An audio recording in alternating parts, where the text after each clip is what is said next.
Oke, Pak Ahzad dan Bu Ita boleh saling menanggapi pertanyaan yang pertama ini tentang iklim investasi khususnya emas begitu saat ini semakin banyak diminati oleh masyarakat kita. Kalau dari segi financial planner, Anda melihat fenomena apa yang terjadi sebenarnya di masyarakat kita? Apakah modalnya semakin banyak yang berlebih atau tingkat masyarakat di level menengah ke atas itu semakin banyak sehingga investasi ini semakin menggiurkan saat ini? Sebenarnya kalau kita lihat emas itu justru tradisional ya, karena sebenarnya mulai zaman dulu kalau lihat orang tua kita itu justru investasinya di emas. Cuman memang sekarang variasi investasi di emas yang mulai beraneka. Mungkin Pak Azadi nanti menambahkan. Jadi sekarang ada dalam bentuk future segala macam. Jadi ada variasi di emas. Dan kalau kita lihat memang emas ada kecenderungan itu akan selalu naik. Ini sebenarnya supply demand aja. Dimana kalau permintaan terhadap emas itu semakin banyak, supply-nya terbatas, otomatis harga itu akan menjadi naik. Tapi apapun investasi itu selalu berfluktuasi, tidak ada yang bisa dipastikan. Oke, seperti itu ya. Kalau Pak Azhar ingin menambahkan hal seperti apa ini dalam investasi emas yang semakin menggiurkan? Karena emas ini sebagai salah satu pemilihan instrumen investasi yang cukup menarik. Karena kenapa dari setiap tahunnya rata-rata emas itu bisa dikatakan naik. Maka informasi yang diberikan juga emas itu sangat transparan. Karena sekarang semua orang bisa mengenal emas. Kita jalan-jalan ke mall ada toko emas, ya kan semuanya. Jadi informasi ini sebenarnya cukup kuat kalau untuk di perdagangan sendiri. Kita memberikan suatu nilai investasi yang tidak menggunakan fisik seperti itu. Fisik. Iya. Tapi jadi kita ada beberapa jenis begitu. Kita jenisnya cukup banyak variannya. Tetapi yang sekarang ini juga ada yang di perusahaan kita seperti itu.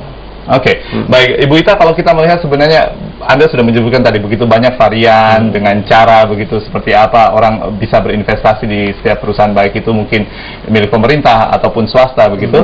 Anda melihatnya apa yang harus lebih dulu diperhatikan pada saat mungkin Anda mendapatkan orang yang ingin berkonsultasi dengan Anda begitu tentang investasi emas? Apa yang pertama kali akan Anda sampaikan kepada calon investor itu? Baik, sebenarnya kalau kita berinvestasi itu harus punya tujuan yang jelas.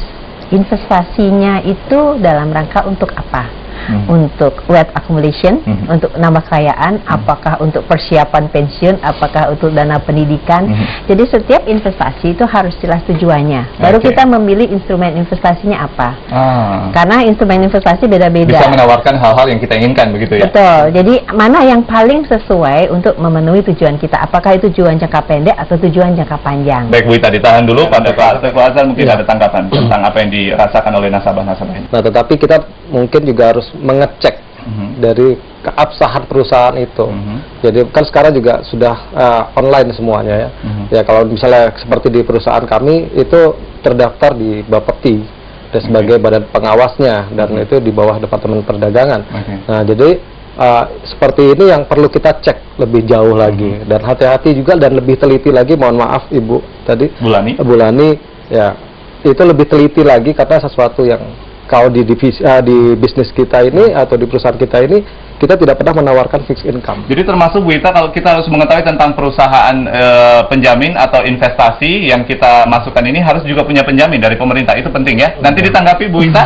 Ke Bu Ita coba mungkin ada tanggapan tentang calon investor begitu, karena ini merupakan sebuah penjelasan yang mungkin cukup rumit kalau kita tidak memahami tentang seluk-beluk investasi. Oke, jadi sebenarnya kalau ada satu lembaga yang mengumpulkan dana masyarakat, itu seharusnya ada izinnya gitu ya. Jadi yang boleh itu ya seperti kayak bank itu berarti ada Bank Indonesia. Kemudian kalau seperti untuk sekuritas gitu kan ada Bapepam gitu ya. Bahkan untuk kita ada LPS begitu ya, lembaga penjamin simpanan. Iya, kalau seperti ada ini pengawasnya. Jadi nggak sebarang lembaga itu boleh mengumpulkan dana masyarakat dan menginvestasikan. Kalau seperti punya Pak di sini kan ada Bapepti gitu ya. Jadi kita bisa cek online sebenarnya. Kita bisa lihat perusahaan itu terdaftar nggak gitu. Mungkin secara legalitas PT-nya ada gitu ya. Tapi mereka punya izin untuk mengumpulkan dana masyarakat ini atau enggak? Kalau nggak ada izin dari pemerintah untuk mengumpulkan dana masyarakat, ini berarti nggak ada Yang perlindungannya. mengeluarkan izin tersebut Kementerian Keuangan atau? Itu tadi tergantung. Kalau saham tadi kan ada Bapepamko Sekuritas. Kalau ini perdagangan berjangka itu Bapepti gitu. Kalau untuk trading komoditi itu Bapepti. Nah itu harus ada. Jadi paling nggak cuma tiga itu aja kok, Bapepam, BI atau Bapepti. Kalau di luar itu, nah dan misalkan ada perusahaan yang terdaftar di Bapepti, tapi cek lagi ada produknya itu terdaftar nggak? Baik, Gitu. silakan Pak Azhar, mungkin ada yang ingin ditambahkan. Ya karena gini, kalau khususnya di perusahaan kita, itu kita mengeduket juga kepada calon-calon klien kita. Kalau kita juga memberikan informasi, pertama adalah penjelasan dulu dan mengeduket untuk mengecek terdaftar atau tidak perusahaan kita. Oke. Loh iya, karena Jadi itu kan harus ada transparansi. loh, begitu? betul, karena kita prinsip transparansi itu membuat nyaman kepada nasabah. Terus yang kedua, kita anjurkan untuk nasabah ke kantor untuk mengenal juga bagaimana perusahaan kita. Oke, rasional atau tidak, Bu Ita? Oke, jadi kalau kita lihat rasional tidak gitu. Kalau ada investasi yang menjanjikan income fix, itu kita harus ragu-ragu. Oke. Ya, karena tidak ada investasi yang bisa dipastikan returnnya. Taruhlah deposito di bank pun, itu dalam berapa bulan pun mereka akan berganti juga bunganya, gitu ya. Sebagai bandingan aja, gitu ya. Kalau kita taruh di deposito, mungkin sekitar 6%, 7%, gitu ya. Nah itu returnnya itu per tahun. Kita coba lihat saja lah, kalau sudah demikian halnya, resiko-resiko apa sih sebenarnya yang sebenarnya harus diwaspadai oleh setiap calon investor yang apabila ingin berinvestasi, baik itu emas, exchange, mungkin di dalamnya saham, falas dan sebagainya. Ya, jadi memang punya risiko sendiri-sendiri ya. Liquid tidak, artinya pada saat kita cairkan mudah tidak. Risiko pasar itu udah pasti, fluktuasi harga itu ada. Tetapi kita memberikan informasi secara jelas. Karena kenapa?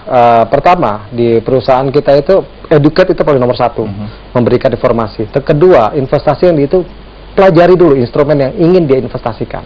Misalnya apa? Emas, ya pelajari emas itu. Karena kita juga memberikan educate itu. Kita memberikan informasi secara jelas, secara online semuanya. Terus yang ketiga adalah bagaimana mengenal cara pembayaran dari kita sendiri. Nah, kalau kita ada namanya segregated account yang terpisah. Nah, jadi ini yang tidak boleh digunakan oleh perusahaan itu. Tapi keuntungannya apa buat nasabah? Keuntungannya karena ini diawasi oleh Bapepti, oleh badan pengawas kita, diawasi oleh pemerintah juga. Jadi tidak boleh namanya ini dimainkan dana tersebut. Dan semuanya itu tidak ada nama sistem tunai, kita sistem transfer semuanya. Dengan emas kami melihat juga ada proses untuk payback garansi, artinya mereka bisa menjual kembali begitu. Garansi seperti apa yang Anda kalau kita kan sistemnya kontrak. Kita kan kontrak, dan kedua kita tidak ada namanya sistem payback. Karena kita menjual harga yang real, yang nilai yang benar-benar terjadi di pasar. Itu baik, aja. Terima kasih Pak Azhar. Dan Bu Ita, sebenarnya secara tips saja mungkin Anda bisa memberikan beberapa poin terus kepada pemirsa kita saat ini yang ingin berinvestasi, punya modal lebih, apa yang harus mereka perhatikan agar investasi mereka aman? Oke, jadi yang pertama tadi tuh orang harus tahu tujuannya. Kemudian yang kedua, kenali profil risiko yang bersangkutan. Artinya kita memang nggak bisa sekedar ngajak orang kalau profil risikonya nggak sama. Mungkin saya seorang risk taker, tapi mungkin orang yang saya ajak itu orang yang konservatif gitu, tidak berani. Jadi sesuaikan investasi dengan profil risiko masing-masing, gitu ya. Kemudian pastikan yang legalitas itu sangat penting, yang diawasi oleh pemerintah ya sesuai yang terdaftar. Jadi pastikan legalitas. Baik, Pak Azhar, ada tambahan mungkin tentang bagaimana berinvestasi yang aman sesuai dengan mungkin visi misi perusahaan Anda juga. Ya, kalau kita memang tujuannya adalah perusahaan kita ini secara pertama dalam transparan yang paling penting. Terus yang kedua adalah lebih mengerti klien. Karena kita ada yang disebut dengan KYC, Know Your Customer. Jadi untuk supaya semuanya nyaman. Karena kalau mereka sudah nyaman dan investasi ini berjalan dengan baik dan transaksi yang berjalan ini juga secara transparan, saya yakin semua juga akan lebih baik. Kalau memang kita sudah meneliti sampai ke sana, tidak ada salahnya kita juga menanya lebih lagi, mungkin apa yang tidak nyaman, pertanyakan kepada mereka.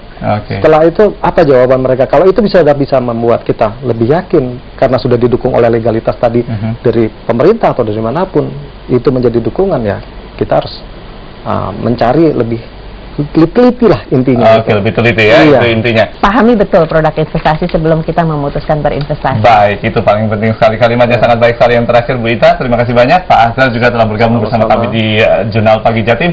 Dan pemirsa, kami ucapkan terima kasih Anda telah mengikuti dialog Jurnal Pagi Jatim.